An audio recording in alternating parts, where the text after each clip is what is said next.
우리를 소유 삼아 주신 하나님, 주님은 범죄하여 망한 이스라엘 백성들을 끝까지 소중히 여겨주사 이사야를 통해 다시 그들을 회복하시겠다 약속하셨습니다. 주님은 그 약속을 이루시기 위해 아들 예수를 보내셨고, 그 예수님을 가장 소중히 여겼던 디모데는 마음을 다해 교회를 섬기고 바울을 도와 복음을 힘써 전파하였습니다. 주님, 사순절 넷째 주를 시작하는 이 아침, 우리가 한 마음으로 주님께 간구하옵기는 우리에게 가장 소중한 것이 내 생명도 아니요, 내 행복도 아니요, 내 가족도 아닌 바로 예수님 한 분이기를 원합니다. 주님은 나를 지으신 창조자시요, 나를 구원하실 구원자시며 내 목숨을 구하기 위해 다른 많은 사람들의 목숨을 속량물로 내어주신 하나님이십니다. 우리를 아껴주신 그 사랑에 응답하여 예수님 한 분을 그 무엇보다 가장 사랑하며 살아가게 하옵소서. 그리하여 모두가 자기 일에만 몰두하며 살아가는 시대에서 예수 그리스도의 일에 관심을 갖고 복음을 위해 헌신하는 진정 복된 삶을 살아가게 하옵소서. 예수님의 이름으로 기도드립니다. 아멘. 네, 이 시간 우리 같이 말씀 보겠습니다. 오늘은 이사야서 그리고 빌립보서 말씀을 봅니다. 오늘부터 주제가 바뀝니다. 이번 주 성서정과 주제는 가장 소중한 예수님, 가장 소중한 예수님입니다. 예수님만이 내게 가장 소중하시기에 그분을 위해 기꺼이 내 삶을 깨뜨릴 수 있고 내 삶의 목표 역시 그분을 섬기는 것이다 라는 내용들이 성서정과 본문들에 나와 있습니다. 이 시간 먼저 구약 성서정과 본문 읽겠습니다. 이사야서 43장 1절부터 7절 말씀입니다. 이제 여호와께서 이렇게 말씀하셨다. 야곱아, 내가 너를 창조하였다. 이스라엘 백성아, 내가 너희를 만들었다. 내가 너희를 구원하였으니 두려워하지 마라. 내가 너희 이름을 불렀으니 너희는 내 것이다. 너희가 물 가운데로 지날 때에 내가 너희와 함께 하겠다. 너희가 강을 건널 때에 물이 너희를 덮치지 못할 것이며 불 사이로 지날 때에도 타지 않을 것이고 불꽃이 너희를 해치지 못할 것이다. 왜냐하면 나 여호와가 너희의 하나님 곧 이스라엘의 거룩한 자이며 너희를 구원할 구원자이기 때문이다. 내가 이집트를 속량물로 삼아 너희를 구했고 에티오피아와 스바를 너희 몸값으로 넘겨주어 너희를 내 것으로 삼았다. 너희가 내게는 소중함으로 다른 사람들의 목숨과 너희를 바꾸어 그들로 너희 대신 죽게 하겠다. 내가 너희를 사랑함으로 너희가 또한 영화롭게 될 것이다. 내가 너희와 함께 있으니 두려워하지 마라. 내가 동쪽에서 너희 자녀를 데려오겠고 서쪽에서 너희를 모으겠다. 내가 북쪽을 향해 말하기를 내 백성을 내어놓아라 하겠고 남쪽을 향해 말하기를 내 백성을 가두지 마라 하겠다. 내 아들들을 먼 곳에서 데려오너라.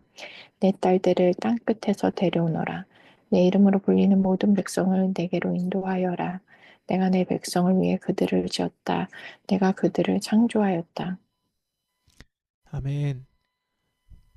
우리 함께 말씀 보겠습니다.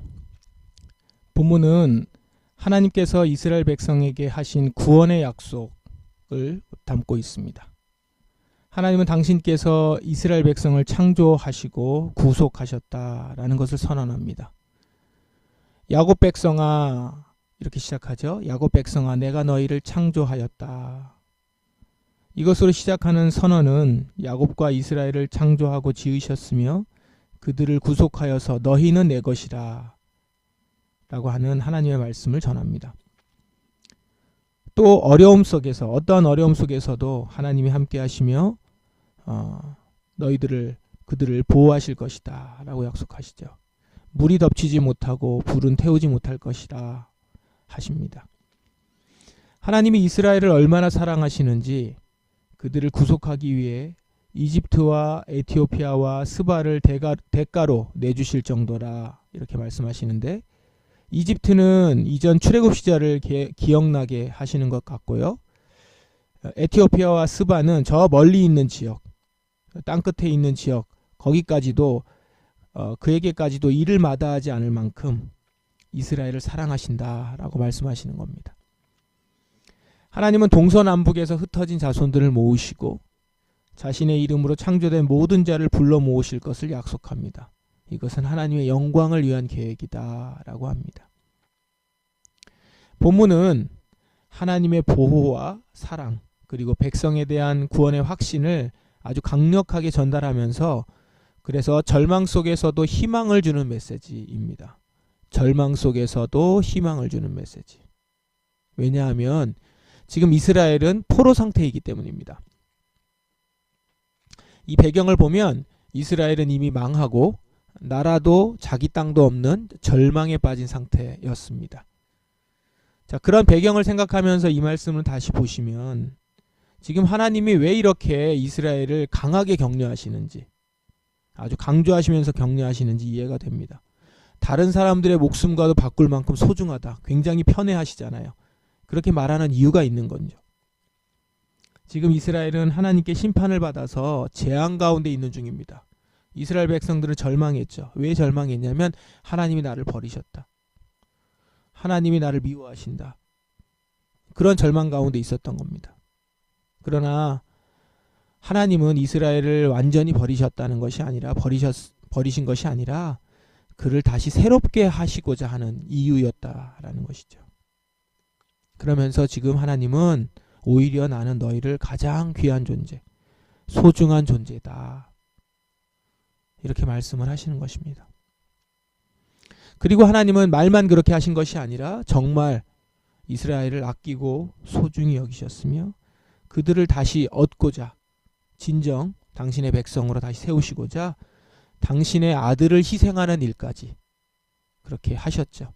다른 것을 희생하면서도 내가 너를 소중히 여긴다 라고 말씀하시는 것들을 우리 하나님은 지키셨음을 우리는 압니다. 자, 이제 신약 본문을 보겠습니다. 빌립보서 2장 19절부터 24절 말씀 성경 봉독하겠습니다. 우리 주님의 뜻 안에서 가까운 시일 안에 디모데를 여러분에게 보내려고 합니다. 여러분에 관한 소식을 듣게 되면 내 마음이 위로가 될 것 같습니다. 디모데만큼 여러분에 대해 걱정하고 마음 쓰는 사람도 없을 것입니다.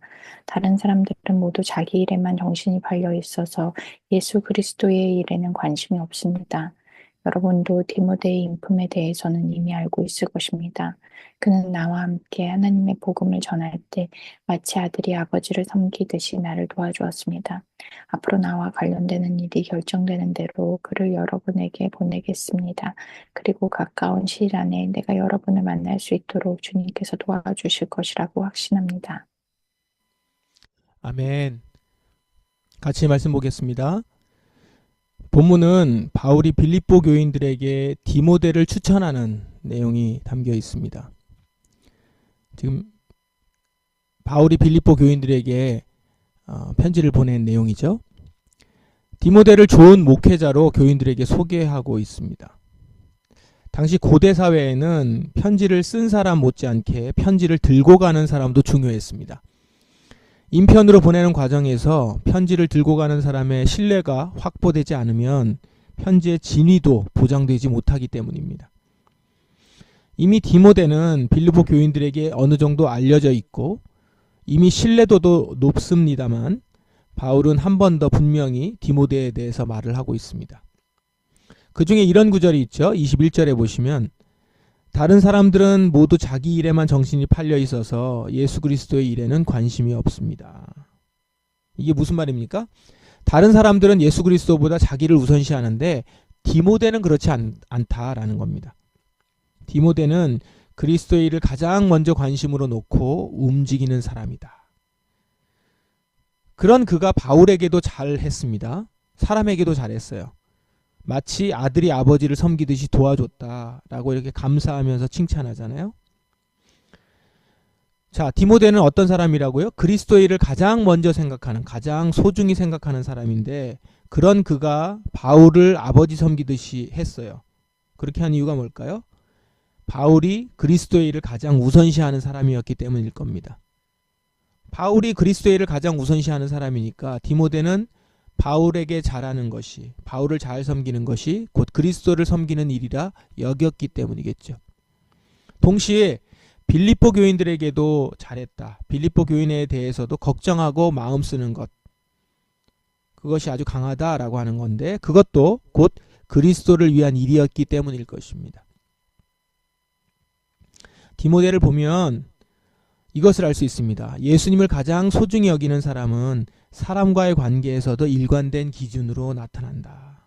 바로 예수님의 일을 하는 사람들을 귀하게 여기고 소중히 여긴다라는 것이죠. 그래서 예수님을 소중히 여기는 자는 예수님의 일을 하는 사람들을 귀하게 여기고 소중히 여기더라. 이것을 오늘 빌립보의 말씀을 통해서 우리가 볼 수 있습니다.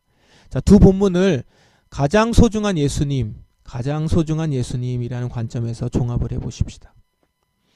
이스라엘을 소중히 여기신 하나님, 그 하나님께서는 이스라엘이 망한 후에도 이사야를 통해서 다시 그들을 회복하시고 모으시겠다라고 약속을 하십니다.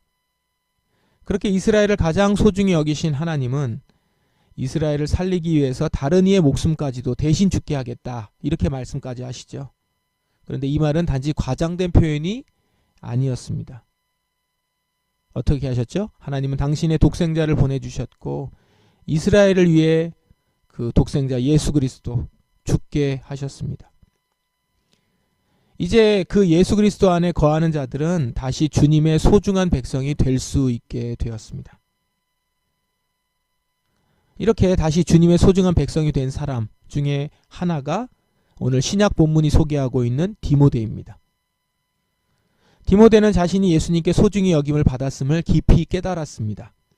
그렇기 때문에 디모데는 이제 자신도 예수 그리스도를 가장 소중히 여기게 된 것이겠죠. 그는 아버지의 사랑 안에서 예수 그리스도를 가장 소중히 여겼기 때문에 주의 몸된 교회인 빌립보 교회에도 마음을 씁니다. 그리고 복음 전도자 바울도 아버지 섬기듯이 도왔습니다. 이처럼 예수님을 가장 소중히 여기는 성도는 자기 일에만 정신을 팔지 않고 예수 그리스도의 일에 관심을 갖고 헌신하게 된다라는 것이죠. 오늘 본문은 우리에게 가장 소중한 분이신 예수님을 밝히 보여줍니다. 어디에도 예수님이라는 이름은 없지만 그분을 우리에게 하나님이 보내주셨음을 우리는 알고, 또한 그렇게 예수님이 가장 소중한 분이시기 때문에 우리의 행하는 일들과 그 기준들이 나타난다는 것을 볼 수 있습니다. 예수님은 나를 위해서 당신의 생명을 속량물로 내어주시기까지 나를 소중히 여기신 분이십니다. 이제 우리도 그분의 사랑에 응답하며 우리의 가장 소중한 분으로 예수님을 모시기를 바랍니다. 나를 지으신 창조자시요 나를 구원하실 구원자시며 이를 위해서 다른 희생도 마다하지 않으시며 나를 소중히 여기시는 주님, 그 사랑을 기억하면서 그 사랑 안에서 이제는 나의 가장 소중한 분도 예수님이기를 바란다라는 것입니다. 그런 사람들은 디모데같이 예수 그리스도의 일에 관심을 갖고 주의 교회에 마음을 쓰고 그리스도의 일을 하는 사람들을 돕고 함께 주의 복음을 전파하는 일에 헌신하게 될 것입니다. 여러분, 이 아침에 나의 가장 소중한 분 예수님을 진심으로 고백하는 우리 성도들 되기를 바랍니다. 그렇게 고백하는 대로 오늘 하루 살아가며 주의 일이 어떤 것인지, 또 나와 같이 이렇게 주님을 가장 소중히 여기는 교회와 그 사람들이 누구인지를 보며 함께 돕고 협력하는 그런 삶을 살아가는 오늘이 되기를 바랍니다. 자, 이렇게 우리가 같이 기도하며 나아가십시다. 주님, 먼저 이렇게 고백하십시다. 주님은 나의 가장 소중한 분이십니다. 나의 가장 소중한 예수님, 주님께서 나에게 가장 소중하게 먼저 나를 대해 주셨고 이제는 나도 주님을 가장 소중한 분으로 고백하며 나아갑니다. 그렇게 주님께 온전히 고백하며 여러분의 입술로 주님께 나아가십시다. 다 같이 기도하겠습니다.